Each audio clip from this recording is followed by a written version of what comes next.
정신분석의 창시자 프로이트는 이렇게 말했습니다. 사랑과 일, 일과 사랑, 그것이 전부이다.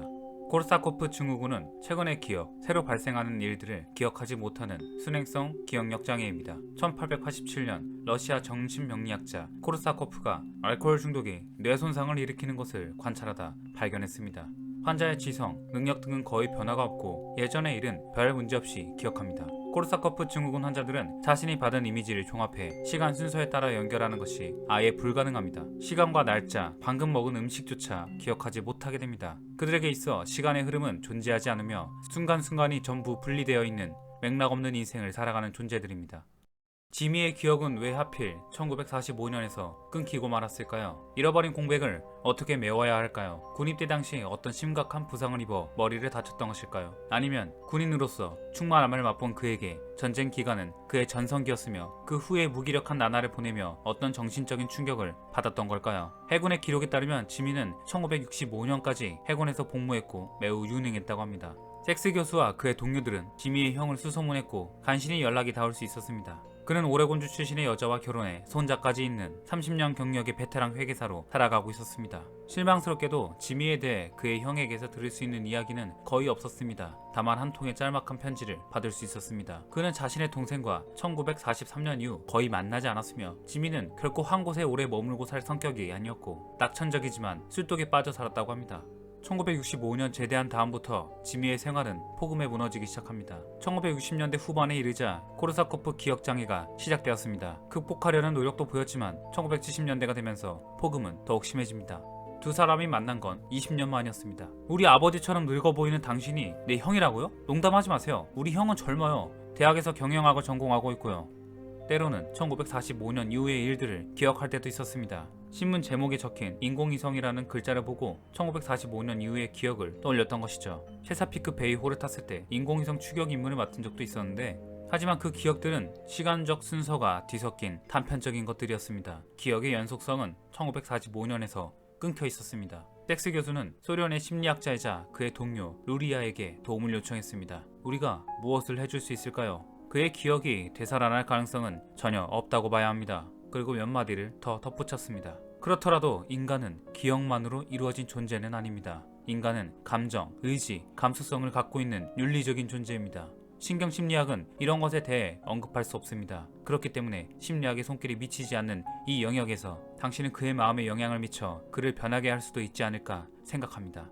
그렇습니다. 과학은 지미에게 더 이상 무언가 해줄 수 있는 것이 전혀 없었습니다. 지미는 섹스 교수가 있는 의료원에 오고 나서 단 한 번도 사람을 알아보지 못했습니다. 그의 형만은 누구인지 알아보았지만 자신의 형이 어째서 나이가 들었는지는 이해하지 못했으며 그들의 재회는 다만 지미가 과거 속의 화석 같은 존재라는 사실만을 강조해줄 뿐이었죠.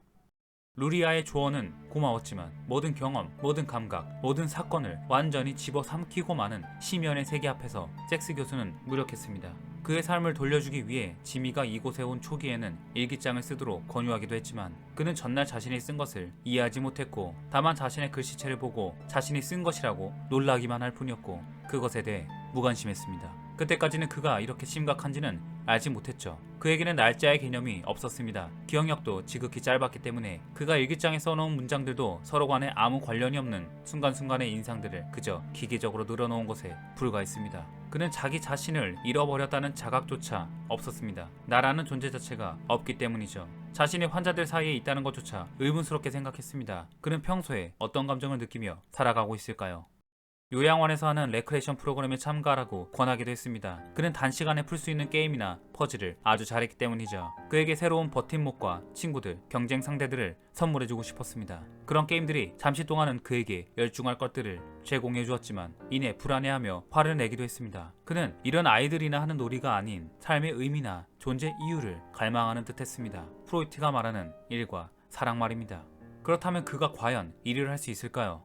그에게는 군인 시절 배운 모스 전신부호와 타자치는 특기가 있었습니다. 의료원에서는 전신부호를 사용할 일이 없었지만 타자치는 능력은 활용할 수 있을 것 같았습니다. 이것은 그에게 잠시나마 일이 주는 도전 의욕과 만족감을 안겨주었습니다. 하지만 글자를 보고 기계적으로 자판을 두들기는 행위 그 이상은 되지 못했습니다. 짧은 문장의 의미 없는 나열일 뿐 그 이상도 그 이하도 아니었습니다. 표면적인 행위에 불과했던 것이죠. 어느 날은 그에게 정신과적인 진단이 아닌 평범한 질문을 해보았습니다. 기분은 어떠십니까? 나쁘다고는 할 수 없어요. 하지만 좋다고도 할 수 없어요. 사실 뭐가 뭔지 알 수 없네요. 자신이 불행하다고 생각합니까? 그렇지는 않아요. 인생이 즐겁다고 생각하나요? 모르겠는데요. 인생을 어떤 식으로 느끼나요? 아무것도 느끼지 못해요. 그래도 살아있다는 것은 느끼지요? 별로 그렇지 않은데요. 오랫동안 그런 걸 느껴본 적이 없어요. 짧은 기억력 때문에 자신이 왜 슬픈지를 말로 표현할 수 없었지만 그의 얼굴에는 끝모를 슬픔과 체념이 비쳤습니다.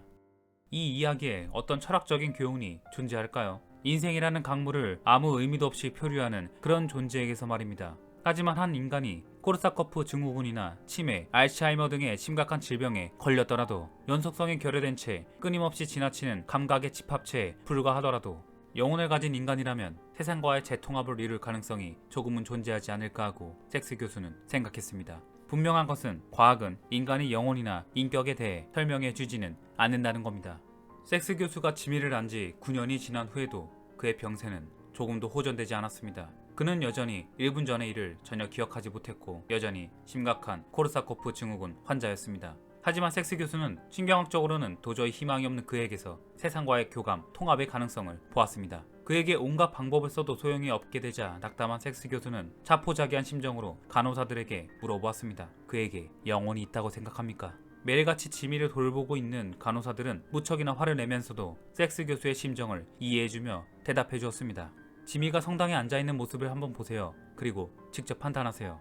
섹스 교수는 성당으로 가보았습니다. 그리고 그곳에서 좀처럼 볼 수 없었던 그의 모습을 볼 수 있었습니다. 섹스 교수가 목격한 장면에서는 중증 코르사코프 환자는 존재하지 않았고 자신의 존재에 몰두하며 세상과의 교감을 이루는 통합된 존재만이 있었습니다. 그의 자아는 예배의 정신과 조화를 이루어 하나가 되어 있었습니다. 그런 그에게 기억의 연속성의 부재가 무슨 상관이 있을까요? 그 순간만큼 그는 그였습니다. 종교 행위 속에서 지미는 자신을 발견한 것입니다. 그리고 다시 한번 루리아가 해준 말을 떠올렸습니다. 인간은 기억만으로 이루어진 존재는 아닙니다. 인간은 감정, 의지, 감수성을 갖고 있는 윤리적인 존재입니다. 신경심리학은 이런 것에 대해 언급할 수 없습니다. 그리고 지미는 정원 가꾸기를 좋아했습니다. 덕분에 의료원의 정원 손질일을 맡게 되었습니다. 그는 더 이상 답답한 병원 내부를 다닐 때처럼 길을 잃거나 하지 않았습니다. 자연, 예술, 종교행위 등 정서적 정신적으로 주의를 집중해야 하는 순간에는 그에게서 오랫동안 상실되지 않는 무언가가 살아났었던 겁니다.